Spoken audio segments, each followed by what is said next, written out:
విశాఖలో సంచలనం సృష్టించిన డాక్టర్ గాయత్రి వ్యవహారంలో తాజాగా మరో కీలక పరిణామం చోటు చేసుకుంది. తన భర్త సిద్ధార్థ, అత్తమామలు కలిసి తమ కుమార్తెల్లో ఒకరిని ఇంటి వద్ద నుంచి కిడ్నాప్ చేశారని ఆరోపిస్తూ డాక్టర్ గాయత్రి పోలీసులను ఆశ్రయించడంతో పాటు మీడియా ముందుకు వచ్చారు. ఈ ఘటనపై పలు మహిళా సంఘాలు కూడా స్పందించి డాక్టర్ గాయత్రికి మద్దతు ప్రకటించాయి. అయితే ఈ ఆరోపణలను సిద్ధార్థ్ పూర్తిగా ఖండించారు. తన కుమార్తె తన వద్దే సురక్షితంగా ఉందని పేర్కొంటూ సెల్ఫీ వీడియోని విడుదల చేశారు. తన సొంత కుమార్తెను తానే కిడ్నాప్ చేయాల్సిన అవసరం నాకు లేదని, మేము ఇప్పటికీ చట్టపరంగా విడాకులు తీసుకోలేదు, నా భార్యతో పాటు 2 పిల్లలు బాధ్యత కూడా నాదే, వ్యక్తిగత విభేదాల కారణంగా నన్ను సమాజం ముందు దోషిగా చిత్రీకరించే ప్రయత్నం జరుగుతుందని, మా కుటుంబ పరువుకు భంగం కలిగించేలా తప్పుడు ప్రచారం జరుగుతుందని, త్వరలో మీడియా సమావేశం నిర్వహించి అన్ని ఆధారాలతో పూర్తి వివరాలు వెల్లడిస్తానని సిద్ధార్థ్ తెలిపారు. ప్రస్తుతం ఈ వ్యవహారంలో ఇరుపక్షాలు పరస్పర ఆరోపణలు చేసుకుంటున్న నేపథ్యంలో వాస్తవాలు పోలీసుల దర్యాప్తు అనంతరం వెలుగులోకి వచ్చే అవకాశం ఉంది. నమస్తే అందరికీ. నా పేరు సిద్ధార్థ్. నేను కిమిడి టింపు గాయత్రి వరం వాళ్ళ హస్బెండ్, అలియాస్ నా పేరు సిద్ధు. ఓకే, నాకు గత 1.5 month బ్యాక్ 14th నా మీద అటాక్ జరిగింది. ఆ అటాక్ కిమిడి టింపు గాయత్రి వరం, సుమంత్ అండ్ వాళ్ళ అన్నయ్య అండ్ వాళ్ళ ఫ్యామిలీ మెంబర్స్ ఇంటికి వచ్చి నన్ను హెరాస్ చేసి నన్ను కొట్టి ఇవన్నీ చేశారు. ఫస్ట్ అటెంప్ట్ ఫ్యామిలీ మెంబర్స్ కూర్చొని మాట్లాడదాం అని చెప్పేసి వచ్చిన తర్వాత ఈ థర్డ్ పర్సన్ అనే పేరు సుమంత్ నా మీద అటాక్ చేసి నా చెయ్యి ఫ్రాక్చర్ చేశారు. సుమంత్ అండ్ గిరికృష్ణ సాయి నాయుడు కిమిడి, వీళ్ళిద్దరూ నన్ను కొట్టడం, పుష్ చేయడం, నాకు దెబ్బలు తగలడం, 6 స్టిచెస్ హ్యాండ్స్కి, రైట్ హ్యాండ్కి స్టిచెస్ పడడం. నేను హాస్పిటల్కి వెళ్ళి బ్యాక్కి వచ్చేసరికి వీళ్ళందరూ ఎస్కేప్ అయిపోయారు. Okay, on 17th with police protection తోటి, వితౌట్ మై ఇంటిమేషన్ పిల్లల్ని తీసుకుని వెళ్ళిపోయారు మా ఇంటి నుంచి.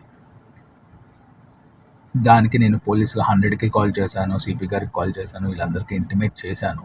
And this comes in under MBP police station Visakhapatnam. కానీ పోలీసులో ఏమీ రెస్పాండ్ అవ్వలేదు. సరే, దాని తర్వాత పోలీసు వాళ్ళు మనకి ఫోన్ చేసి స్టేషన్కి రమ్మన్నారు. స్టేషన్కి వెళ్తే పిల్లల మదర్ దగ్గర ఉంది, సో మీరు వెళ్ళి చూడొచ్చు, ఏదైనా ఉంటే ఫ్యామిలీ కోర్టు ద్వారా డీల్ చేసుకోండి, మాకేమీ సంబంధం లేదు అని చెప్పారు. ఇది ఈ విధమైన న్యాయం.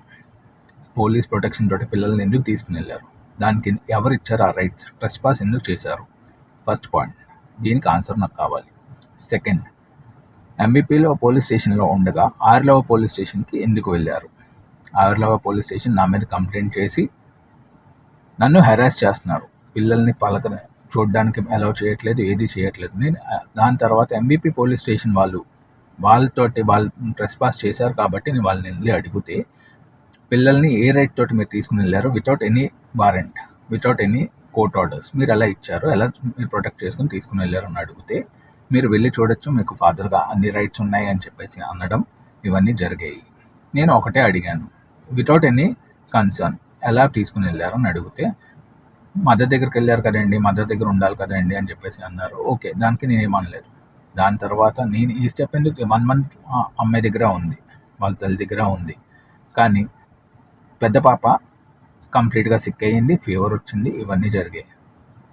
ఈవెన్ నాకు ఇంటిమేట్ కూడా చేయనప్పటికీ నేను ఫాదర్గా బతికలేనా అని అడిగితే, నువ్వెవరు ఫాదర్ దానికి అని చెప్పేసి క్వశ్చన్ చేశారు. చేసిన తర్వాత సరే అని నాకు నేను నచ్చ చెప్పుకొని పేషెన్స్గా ఉన్నాను. And one fine day she couldn't able to take. పెద్ద పాప సిక్గా ఉంది, నా దగ్గర బాగా ఎక్కువ అటాచ్మెంట్ అయ్యేది, చిన్న పాప కూడా అంతే. బట్ చిన్న పాప ఇద్దరి దగ్గర ఈక్వల్గా ఉంటుంది, కానీ పెద్ద పాప మాత్రం నా దగ్గరే ఉంటుంది. ఇవన్నీ జరిగినప్పుడు నేను ఇంకా నా వల్ల కాక నేను పెద్ద పాపను తీసుకుని వచ్చాను. ఇద్దరిని తీసుకుని వద్దాం అనుకున్నా, కానీ పెద్ద పాప వచ్చేసింది, తీసుకుని వచ్చాను. అదేమి కిడ్నాప్ కాదండి, ఎందుకంటే నేను ఫాదర్ని కదా, నాకు లీగల్ రైట్స్ ఉన్నాయి కదా, సో నేను తీసుకుని వచ్చాను. దానికి పోలీసు వాళ్ళు ఏంటండి సమాధానం చెప్తున్నారు, నువ్వు ఫాదర్ అయితే కోర్టులో ఏం తెచ్చుకో అవి అని చెప్పేసి మాట్లాడుతున్నారు. సిఐ శ్రీనివాస్ గారు ఇంటికి వచ్చి నాకు ఫోన్ చేసి ఇంటికి వచ్చి నన్ను బెదిరించి, పిల్లని ఇస్తావా లేదా, లేకపోతే నీ మీద కిడ్నాప్ కేసు వేస్తాను అని చెప్పేసి బెదిరించి ఇవన్నీ చేశారు. నా దగ్గర క్లియర్ రికార్డింగ్స్ ఉన్నాయి. ఓకే, ఏసీపీ గారు, మహిళా ఏసీపీ గారు ఉన్నారు కదా, వాళ్ళు నన్ను పిలిచారు, కౌన్సిలింగ్ ఇచ్చారు. నేను ఒకటే చెప్పాను, సార్ ఏదైనా ఉంటే కోర్టు ద్వారా తీర్చుకోండి, నాకేమి డైవర్స్ ఇవ్వాలని నేను అనుకోలేదు అని క్లియర్గా చెప్పాను. ఆ అమ్మాయిని ఇంటికి వచ్చి కాపురం చేయమని కూడా చెప్పాను. తను రాను, నాకు ఇష్టం లేదు అని చెప్పింది. ఏదైనా ఉంటే పిల్లలు కావాలనుకుంటే త్రూ కోర్ట్